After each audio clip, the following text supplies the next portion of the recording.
सर्वांना नमस्कार। ही जे यंत्र आहे आपल्या पहिले पारंपरिक पद्धतीने गावामध्ये घराच्या बाजूला एक परसबाग असायची। परसबाग म्हणजे ही संकल्पना कशी असते, आपल्याला घराला लागणारा जो भाजीपाला आहे तो आपल्या घराच्या बाजूलाच उगवायचा आणि तोच आपण पण लागतो।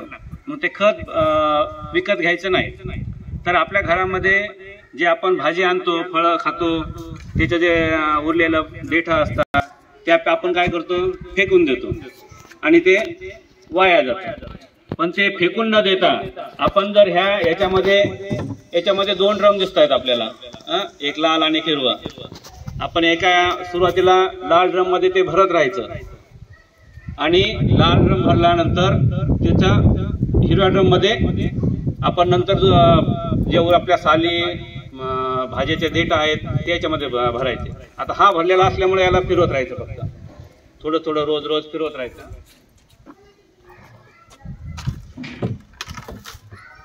कुठलं का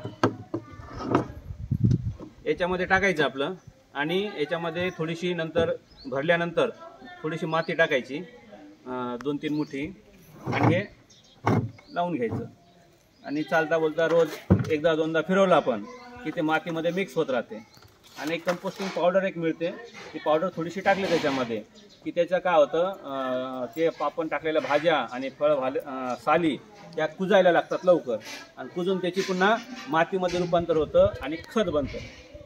ते खत आपण पुन्हा जर परस बागेमध्ये झाडांना भाजीपाला जो लावला आहे त्यांना दिलं तर त्याचं वाढ चांगली होते, त्याची गुणवत्ता वाढते, फळभाज्या आपल्या त्याला चांगले फळं लागतात, त्याचं पोषण चांगलं होतं। जे आपण केमिकलचं जे आणतो त्याच्यापेक्षा हे नॅचरली आपण केलेलं आहे, याची चव पण चांगली लागते आपल्याला आणि आपल्या शरीरासाठी ते हानिकारक पण नसतं। अतिशय उत्तम प्रकारचं याच्यामध्ये खत बनतं। खत बनवलेलं पण होतं, ते दाखवायचं राहिलं मला काल। याच्यामध्ये खत थोडंफार बनलेलं आहे, राहिलेलं मी काढलं होतं।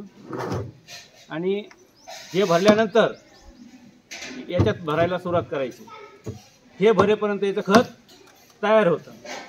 याचं खत काढून घेतलं तोपर्यंत हे भरलेलं असतं आणि मग याच्यात टाकेपर्यंत याचं पुन्हा खत बनतं। म्हणजे अल्टरनेटिव्ह एकदा हे वापरायचं, याचं खत काढून घ्यायचं, हे भरलं की त्याच्यामध्ये टाकायचं।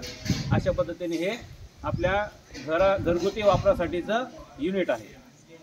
आपल्या शाळेमध्ये आपल्याला परसबाग करायची आहे तर त्याच्यासाठी आपल्याला अंगणवाडीमध्ये जे भाजीपाला आपण टाकतो, जे उरलेलं असतं आपलं ते याच्यामध्ये आपण टाकत गेलो, हे भरल्यानंतर आपण याच्यात टाकून याला फिरवत राहिलं तर आपल्याला परसबागेसाठी खत आपल्याला आपल्या शाळेमध्येच तयार होत जाईल।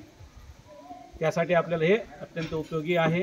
याचा वास येणार नाही, कारण इथं बाजूला हवा जाण्यासाठी याला छिद्र सोडलेले आहेत, याच्यामधून हवा पास होत राहते आणि त्याच्यामुळं त्याचं कुजण्याची आणि वास येण्याचे जे प्रकार आहे तो थोडा कमी होऊन जातो आणि माती टाकल्यामुळे तो मिक्स होतो, त्याची कुजण्याची क्षमता कंपोस्टिंग पावडरमुळे वाढते आणि तो लवकर कंपोस्ट होतो, त्याचं खत बनतं। अशा पद्धतीने याचा आपल्याला वापर करायचा।